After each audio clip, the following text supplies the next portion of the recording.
Time to get real, reality TV aficionados. Welcome to the Georgio Says podcast. I'm your host, the one and only Georgio Takanakis, and I'm here serving you the juiciest updates on all your favorite reality shows weekly, as well as the hottest pop culture trends, and even exclusive interviews that will leave you wanting more. This podcast will keep you on the edge of your seat. We definitely need to talk about this. The Georgio Says podcast starts now. Golly Nutrition is an inventive, people-focused nutrition company committed to providing innovative products that make taking your daily supplements simple and delicious.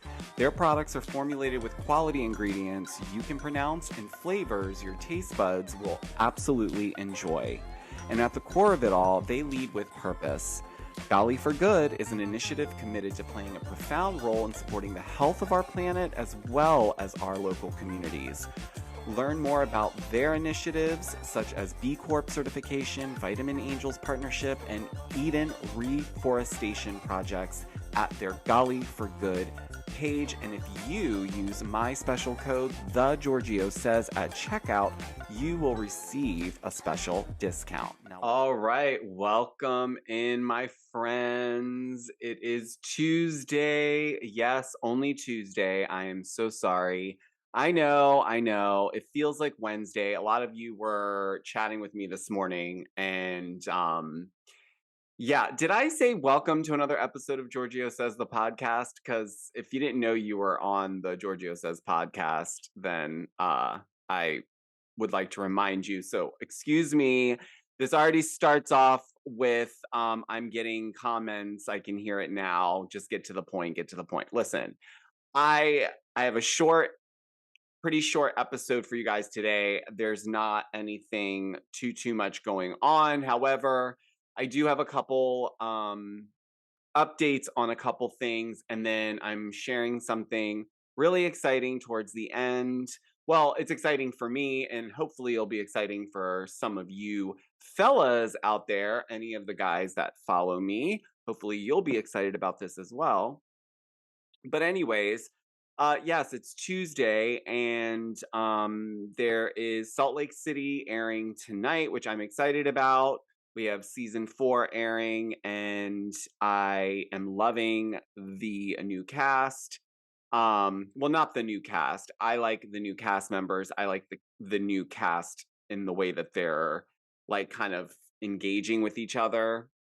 But we got their taglines finally, so it looks like we're gonna get the intro finally with the taglines. I wish they would do that in the first episode. I feel like a lot of times they skip out on giving us the actual taglines on episode 1.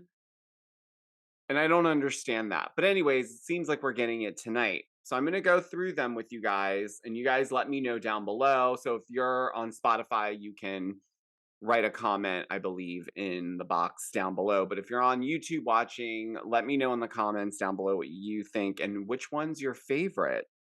All right, let's start with Meredith Marks. Hers is, in a town full of dirty lies, everyone can use a bath. Now, okay, now we know where this tagline kind of stems from. It's the whole bathtub gate with Whitney that we saw kind of unfold in episode 1. Next up, we have Lisa Barlow, our baby gorgeous. Hers is, I'm on a mission to serve Lisa, and I love that for myself. Now, this is I have to say this is a good one because we know that her son just left on his mission, actually.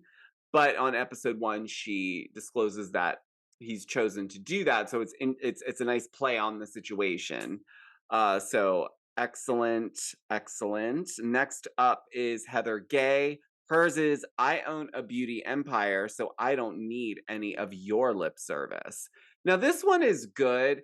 I'm trying to figure out if this season is going to be Heather's redemption arc. I'm trying to understand where it feels like from the trailer and the opener for episode 1 that she's kind of calling something to task. Like she looks like she's gonna be vindicated in some way, shape. I'm not sure. Maybe she won't be, and maybe we're all being messed with like we were last season with the black eye. Let's hope that that's not the case. So it'll be interesting. But she looks good. Her interviews in episode 1 so far, I'm loving it. All right, so we have the newbie Monica Garcia. Hers is I keep my friends close, but my secrets closer. Okay. Well, I like that for a first housewife tagline. We do know that she clearly says she has a lot of secrets about a lot of the ladies via Jen Shaw when she was associated with her. So it'll be interesting to see how her personality unfolds with the ladies. Next up, we have our Greek sister, Angie. Shout out to her. And her tagline is I may be Greek, but don't expect an olive branch from me. I think this is absolutely perfection. And maybe I'm a little biased because I am Greek as well. But I love the play on this. It's perfect. And I think she's such a great addition. I'm so happy that they gave her a full-time status because I think she brings a lot to the show. Lastly, we have Whitney Rose, and hers is having faith in myself is the only religion I need. This kind of feels like it's similar to last season's a little bit. It's okay, it's good. I feel like it could have been better, but if I had to pick one that's my favorite, it's a tie between Angie and Lisa Barlow for me. So I'll have to think about it and I'll let you guys know who my favorite one is by the end of this episode. Um, what else is going on? Okay, so quick update. A couple of you guys have been sending me some messages.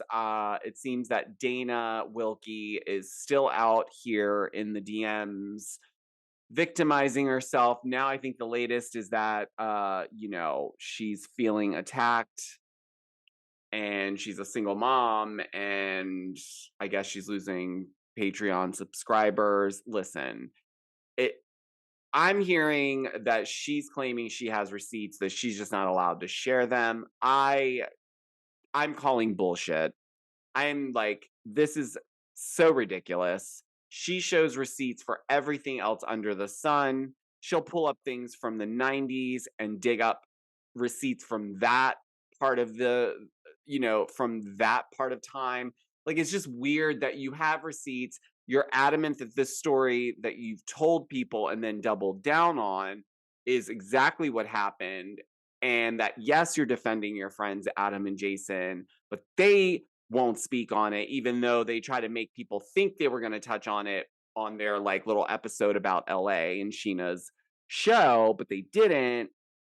They won't even share a picture with Dana to just show that they're like standing with her or that they support her, which would say enough, right? You don't have to say something if you catch my drift. So there's nothing on their end. They're going to let her hang out to dry. But what will probably happen, this will be interesting, is that eventually when Dana figures out that they're not going to step up and defend her, and this continues to backfire on her, she will turn on them. And when she does, it'll be a very, very interesting show because I just don't understand. If you're sitting on these receipts, I don't care. At this point, if you're getting backlash and they're not saying anything about it, I drop those receipts, my darling. I don't know what's going on anymore. All I'm saying is, if we're going to continue the content creator feuds, can we start branching into different cities and maybe capture this for a reality show? I think this would be quite juicy and entertaining. Maybe you guys could do one for the DMV, and I would gladly join. But yeah, I think it's time to cut the shit, Dana, Adam, Jason, whoever is running the show allegedly behind the story. They're not if they're not going to speak on it, Dana, drop those receipts. But until then, this will continue to backfire on you. Okay, what else is going on in Bravo world? There's not much else going on, guys. I mean, honestly, like between the annoyance of the Kim and Croy situation, which I'm not going to continue touching on because it seems like there's a lot of misunderstandings there on what's really going on. And then we have, I know what I wanted to talk about. So there was a point, there was an interview that Meredith Marks did where she was kind of questioning Monica's information around when she said that she has a friend who is in the Secret Service and she had spoken to that person and then became a witness in this whole thing. But it seemed like Meredith was implying that maybe Monica didn't understand how different parts of the government work. And so it was interesting. I had seen a user, I believe, I don't, I hope, I believe this is the Instagram user I saw it from. It's at Bravo Lowdown, but they had Googled basically the Secret Service and what they kind of govern and all that stuff and what they oversee. And telecommunications was one of those things. So basically pointing out that Monica did, in fact, know what she was talking about, and maybe Meredith was the one that was confused. So I thought that was interesting. But I find Monica is going to ruffle a lot of feathers on this current season and trigger a lot of women.